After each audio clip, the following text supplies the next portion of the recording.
Y en medio de ese análisis sobre el futuro de la consulta popular en la plenaria del Senado, establecemos ahora contacto con un analista de nuestros, siempre de la casa, que está ahí muy pendientes para hacer ese análisis respectivo. Juan, en medio de lo que representa para la consulta, pero también de todos esos signos y símbolos que hubo alrededor de esa presentación ayer del presidente Gustavo Petro en la Plaza de Bolívar. ¿De quién se trata, Juan Carlos Mateus? Así es, Andrés. Hacemos contacto con el analista político y doctor en políticas públicas, Pedro Medellín, para hablar del tema, como usted lo señala. La primera inquietud, desde su óptica, doctor, ¿qué opciones tiene hoy la consulta popular? Buenos días, Juan Carlos, y a todos sus compañeros, y mil gracias por la invitación. Sobre las opciones de la consulta, yo creo que son bastante limitadas. El gobierno nacional no tiene la mayoría en el Senado para lograr la aprobación y por otra parte tampoco tienen los instrumentos legales e institucionales para hacerlo en caso de que de que el Congreso decida que no. Solo en el caso en donde el Congreso o no delibere o no llegue a un acuerdo, ¿sí? En ese caso, cuando no hay esa decisión, el presidente podría expedirla por decreto, podría citarla, convocarla por decreto. No hay otro mecanismo, no tiene otra opción. El presidente amenaza, pero no tiene ninguna otra posibilidad real.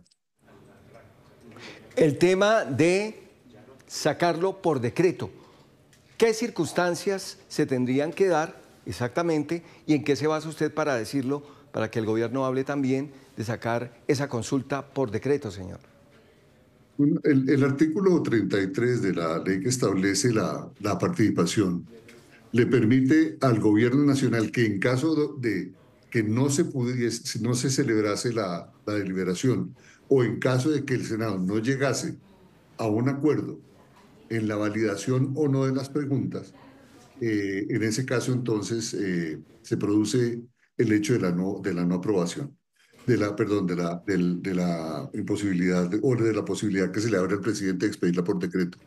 El punto clave ahí es que el Congreso tiene legal y constitucionalmente la obligación de emitir la validación sí o no de las preguntas. ¿Por qué?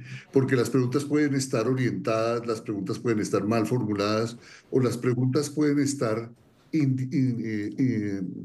conduciendo, induciendo al votante. Y eso tiene que estar previamente bien revisado. Claro. Es esa condición, Juan Carlos. Claro. Doctor, ¿qué se está jugando con esta consulta popular sobre la reforma laboral, además de sacar adelante las 12 preguntas? Hasta ayer a las 12 del día, es decir, antes de las intervenciones del presidente, se estaba jugando la valoración y la aprobación de una reforma política, una reforma laboral, perdón. El problema es que a partir de las declaraciones del presidente ya no se está jugando la reforma laboral. A mí lo que me parece muy grave de ayer es que ya el ELN no solamente anuncia un paro armado en el Chocó, otro paro armado, sino que el presidente anuncia una guerra a muerte. Y eso me preocupa porque el problema es la guerra a muerte contra quién o entre quiénes. Si el tema de la consulta se aprueba o no se aprueba, entonces el argumento del presidente es hay que revocarlos. Pero esa revocatoria no solamente aparece como un hecho simplemente de quitarlos del puesto, sino que el tema es un lenguaje de la muerte que es muy preocupante. No puede ser ese tema de amenazar al Congreso y mover e instar con un discurso de la muerte en un gobierno que se dice que es el gobierno de la vida, la aprobación de las reformas. De ninguna manera le podemos permitir al gobierno. Declara la guerra a muerte no contra el crimen, no contra el narcotráfico, declara la guerra a muerte contra aquellos que no le aprueban sus reformas. Eso no puede ser de ninguna manera ni aceptado ni valorado. Y lo segundo es que la actitud es una actitud amenazante y una actitud que va contra el buen comportamiento que debe mostrar un presidente. Un presidente no puede estar convocando a la guerra entre los ciudadanos. Una actitud amenazante como la que tiene el presidente, como la que tuvo la minga indígena en Bogotá, con la Universidad Nacional, con Planeación Nacional, con los mismos ciudadanos. o como la que han tenido los seguidores del presidente Petro en Bucaramanga y en las distintas ciudades, utilizando la violencia como forma de expresión, de ninguna manera se puede aceptar. Lo que se está jugando con la reforma o con la consulta ya no es un tema de si se aprueba o no una consulta, de si los ciudadanos quieren o no una consulta, sino de que si este país va a la guerra o no. Y eso de ninguna manera es aceptable. De ninguna manera es plausible. El presidente, si está declarando la guerra y si está anunciando la muerte, tenemos que mirarlo muy seriamente. Y sobre todo, lo que viene detrás de eso. Si los militares, si las cortes, si las distintas instancias están en la disposición de hacer el juego a semejante discurso. Habla usted de la guerra a muerte y le pregunto, ¿qué interpretación le da usted a signos expuestos en la Plaza de Bolívar, por ejemplo, con la espada de Bolívar o con esa bandera rojinegra? No, la bandera rojinegra que fue utilizada en 1813 por Bolívar como una forma para justificar unas muertes y para justificar una causa. Y en esa dirección, para el presidente Petro ha sido mucho más relevante, más que las palabras, los símbolos, las cosas que señalan, que muestran. Esa actitud del presidente de forzar o de plantearse un discurso ya no solamente amenazando a la gente o señalando las cosas, sino utilizando el símbolo que se utilizaba. Blandir la espada de Bolívar en una actitud amenazante. Es un hecho que lo que hace es convocar a la violencia, convocar a la agresión, convocar a la amenaza. Y el presidente no puede estar en esa condición. No puede utilizar de ninguna manera ningún tipo de instrumento que esté amenazando a un ciudadano. Él es el presidente de la República. Él es el comandante en jefe de las Fuerzas Armadas y de ninguna manera puede estar utilizando eso porque está utilizando indebidamente y está excediendo y abusando del poder que tiene. Y aquí se configura un abuso de poder. Estas cosas de salir a decir que amenaza a una institución como el Congreso, donde la señala que es una mortaja y es un discurso de la muerte, un presidente está en la obligación, cuando se posesionó y juró respetar y hacer respetar la Constitución, no puede de ninguna manera proceder de esa manera. El presidente está incurriendo en los límites del artículo 175 de la Constitución que obligan a que plantean el tema de la indignidad presidencial y el tema de la mala conducta del presidente. Un presidente que convoca a la guerra entre sus ciudadanos no es un presidente digno, no es un presidente que se comporte correctamente. Pues muchas gracias a usted, doctor Pedro Medellín, analista político y doctor en políticas públicas, sobre esta visión que ha presentado frente a la consulta popular para la reforma laboral. Señor, muy buen día, gracias. A usted, Juan Carlos, y a todos sus compañeros. Gracias. Juan Carlos, gracias. Y es que ayer, al radicar la consulta popular, el presidente Gustavo Petro dio un duro discurso y arremetió contra el Congreso, pero además mencionó directamente a senadores como Miguel Ángel Pinto. Por eso hacemos contacto con él a esta hora de la mañana. Senador, bienvenido a Noticias Caracol. Bueno, muy buenos días y un saludo para todos los televidentes. Senador, comienzo con lo más reciente. Usted ya anunció que iniciará acciones contra el presidente Gustavo Petro. ¿Se sintió amenazado? Cuéntenos esas razones.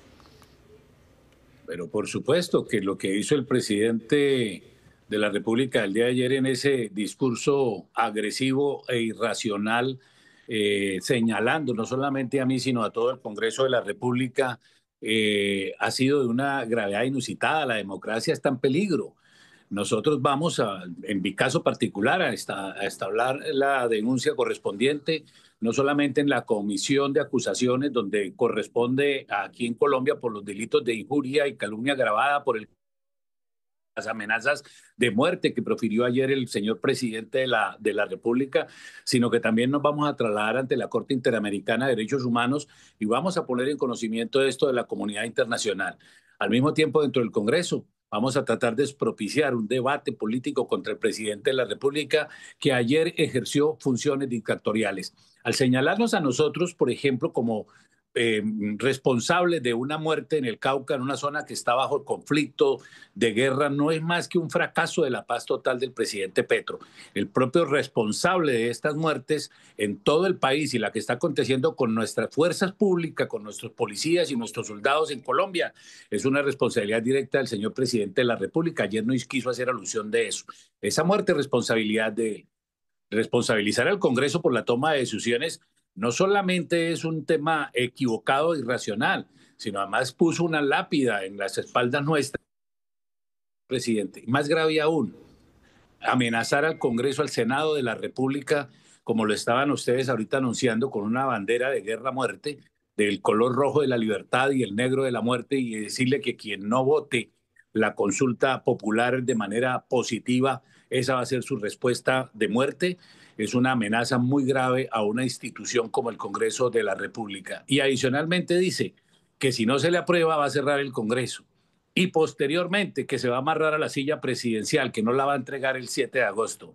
Esas no son sino las declaraciones de un dictador.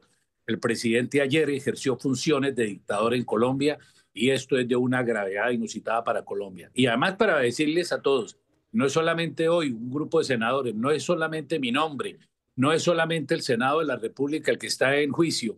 Aquí también que se preparen nuestros magistrados, nuestros jueces de la República, las cortes, cada vez que le digan que no al presidente generalizada. Colombia está en un grave riesgo con este dictador hoy al frente del país. Senador, en medio de, como usted nos lo cita, esos fuertes señalamientos ayer hechos por el presidente de la República en la Plaza de Bolívar, también con la actitud con que se presentó, que pues hace pocos minutos hablábamos con el ministro Sanguino y él dice que es normal, que es la actitud propia del presidente. ¿Usted cómo ve la viabilidad de esa consulta popular en medio de este ambiente político que hay hoy en Colombia? Pues para un ministro que militó en estas fuerzas también del ELN, pues para ellos puede ser normal eso. Para Colombia, para el país, no es normal que un presidente amenace a una institución como el Senado de la República, que amenace al Congreso en general, que nos amenace a nosotros de manera individual y que hablen siempre cada vez que se le lleva la contraria a decir que no. El presidente quiere que el Congreso se le arrodille, tiene comprado la gran mayoría de los demás también se arrodillen y sean notarios y eso no va a pasar. Nosotros queremos seguir trabajando de manera independiente y autónoma. Por eso las palabras del señor ministro de Trabajo siempre son totalmente descoordinadas. El futuro de la consulta popular, yo creo que el presidente está en un plan estratégico desde hace rato y es buscar que el Congreso hunda todas sus iniciativas. Hicieron mal elaborada una reforma a la salud, nunca quisieron corregirla, nunca quisieron concertarla y se hundió en séptima. Igual aconteció con la reforma laboral, que de la inicio buscando que se cayera en el Congreso o que la tumbara la Corte Constitucional para que le dijeran que no. La consulta popular la está llevando hacia el mismo línea, porque ellos cuando ahora que hay una iniciativa para el reconocimiento de las horas extras y del recargo nocturno en la comisión nuestra, que yo rendí ponencia positiva a estas dos iniciativas que se acumularon, mientras él dice que quiere que se apruebe y hace mensaje de insistencia, sigue diciendo que la vía sigue siendo la consulta popular. Pero para la consulta popular amenaza al Congreso para que el Congreso simplemente le diga que no. El presidente no quiere que nada le aprueben para él poder tener la excusa de victimizarse y poderse quedar otros 4 años en el gobierno nacional. Senador, a propósito, quiero citar el reciente trino del presidente Gustavo Petro, abro comillas, no dije que el pueblo revocará el Congreso, dije que el pueblo revocará a los congresistas que voten en contra de la consulta. Anoten esta frase y hablamos en marzo, cierro comillas. ¿Cómo lo entiende usted? El presidente, como dice una cosa, dice otra.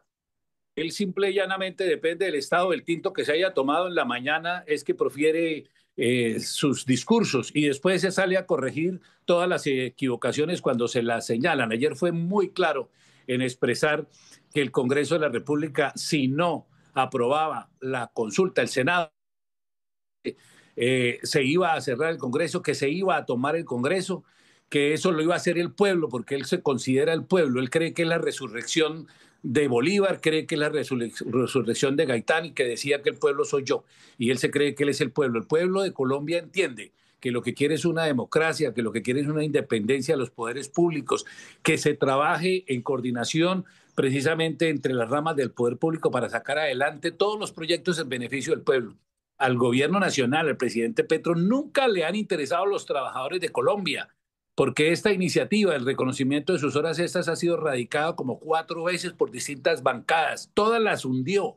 No dejó pasar ninguna para poderla tener en su reforma laboral grande, porque es lo que tiene para venderle. Como ya traicionó a los estudiantes, que no le reconoció el ICETEX, como traicionó a los abuelitos con sus bonificaciones que prometió en campaña, como traicionó a los maestros, como traicionó a todos los pacientes en Colombia, acabándoles con la salud, no les queda sino utilizar la bandera de los trabajadores hoy en este momento. Pero los trabajadores en Colombia saben que hay un Congreso que está legislando, que ya sacamos la regulación de las empleadas domésticas, que ya sacamos lo de la menstruación para las mujeres, que están todas en discusión de la plenaria del Senado. Los trabajadores tampoco creen en el presidente de la República la vaya a resolver el tema. Ahora quiere que se les hunda este otro proyecto, el reconocimiento de las horas extras, para poder seguir en campaña política con la consulta popular, y amenaza al Congreso para que también se la hundan, para poder ejercer llanamente sus funciones dictatoriales, que es lo que quiere. Senador, gracias por ese contacto a esta hora con nosotros aquí en Noticias Caracol. Ya 29 días en donde vamos a ver si es aprobado o no esta consulta popular. Gracias, senador. Bueno, muchas gracias a ustedes por la invitación.